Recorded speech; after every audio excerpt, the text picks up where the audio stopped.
Hi, it's time for another verb of the day. Today's verb is propose. This verb was suggested by the viewer Ella, so thanks for the suggestion. Let's take a moment to review some of the definitions or ways that we use this verb propose. The first way you might hear propose used is to mean to put forward some idea or action for consideration by others. This particular verb is closely related to verbs we've discussed recently, suggest, recommend. So it's this idea that we are sharing some idea, and this idea might be discussed, maybe debated before any action is taken. A second way you'll hear the verb propose used is to mean to nominate someone for membership or perhaps a position in an elected office. So again, a pretty formal meaning to this particular verb.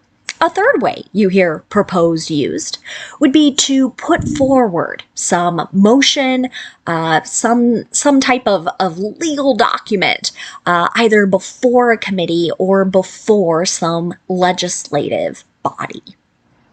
A fourth way that we hear the verb propose used is when one person makes an offer of marriage to someone else. You should know the verb propose is a regular verb. To make the progressive form of this verb, you need to drop the E and then add ing to form proposing. The past tense and participle forms of this verb can be made by just adding the letter D, since this verb already ends in an E.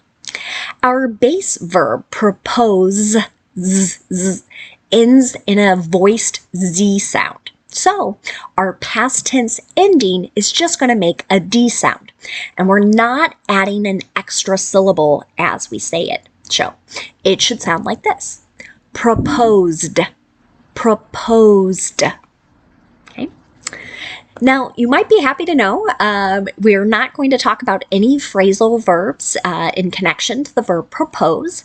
That will allow us to focus on practicing our verb of the day in two different verb tenses. Today, we'll focus on the present perfect and the simple future using will. Let's start with the present perfect. We use this verb tense to note that an action started in the past and continues into the present. That's one way to use this verb tense. We also use it, though, to describe an action that occurred in the past, but at some unknown point.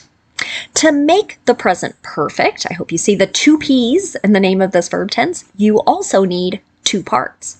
You're going to use a present form of have. So if our subject is I, you, we, they, we'll use have. And if our subject is he, she, or it, we'll use has. Okay, so have or has is our first part. And then the second part is the participle form of the verb. You can see this in our example here. Officials in Canada have proposed a plan to offer overnight passenger train service from Montreal to Boston. Okay, so this idea of having overnight train service from Montreal to Boston, right now, it is just an idea. It is being discussed. I'm sure there are discussions about how much is this going to cost, who's going to pay for it, how are we going to pay for it, but that's the idea here of using this verb. If I want to make a negative present perfect sentence, then my structure will be to start with my subject, then have or has, then not, then the participle.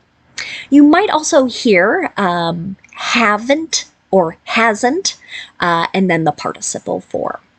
An example, her boyfriend of 10 years hasn't proposed yet. So here, many people maybe thought it would happen after 2 years, 3 years, 4 years, right? But this action has not occurred at the time of writing or speaking.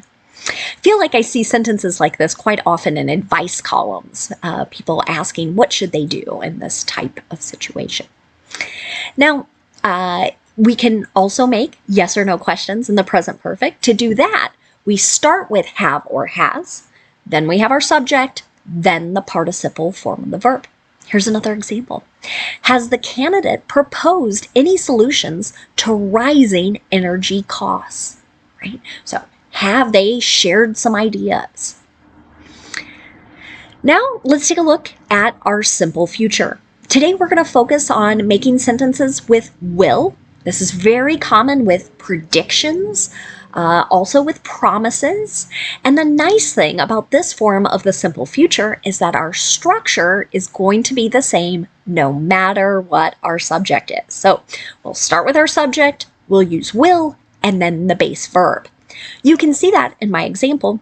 The EU will propose a ban on products made using forced labor.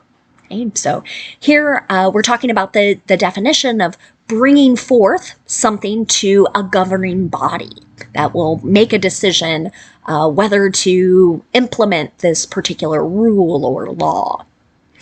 If I want to make a negative simple future sentence, my structure will be to start with my subject, then will, then not, and then the base verb. You might also hear the contraction won't, and you can see that in my example here. Next year's budget won't propose a tax increase. Okay, so here is the classic promise many politicians make. Right?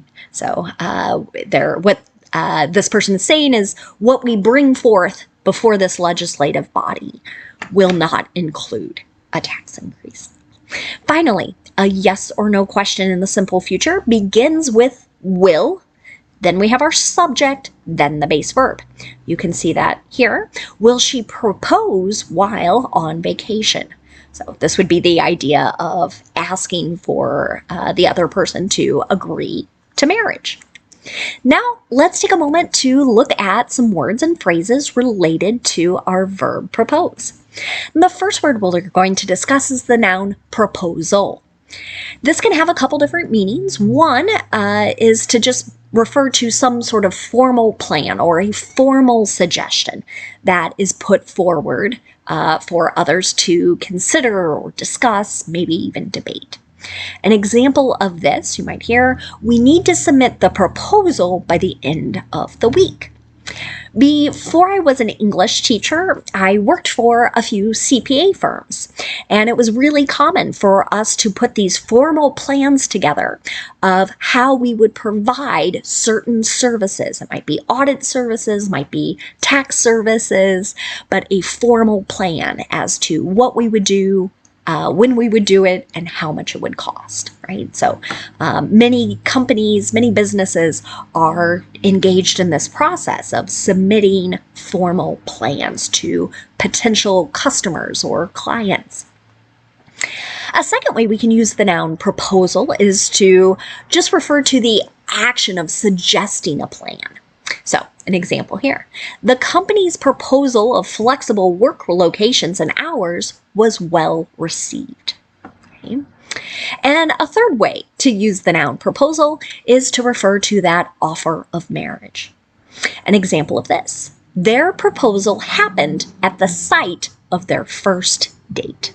So, many people try to pick locations or times that have some sort of special connection to the couple. So that would be an example of that. A phrase you might hear is to propose a toast. Generally, someone does this when they're asking a group of people at some sort of social event, and we're asking them to take a drink in honor of a specific person or perhaps a specific group of people. So you might hear this at a wedding like this. So someone gives a speech and it might end with, I propose a toast to the bride and groom. Right? And so then many times they hold up a glass. If you're near people, they touch glasses, kind of clink, right? You might hear that sound. And then people take a drink. Thanks again to Ella for this particular suggestion. I appreciate everyone who is watching, and I hope you all have a great day.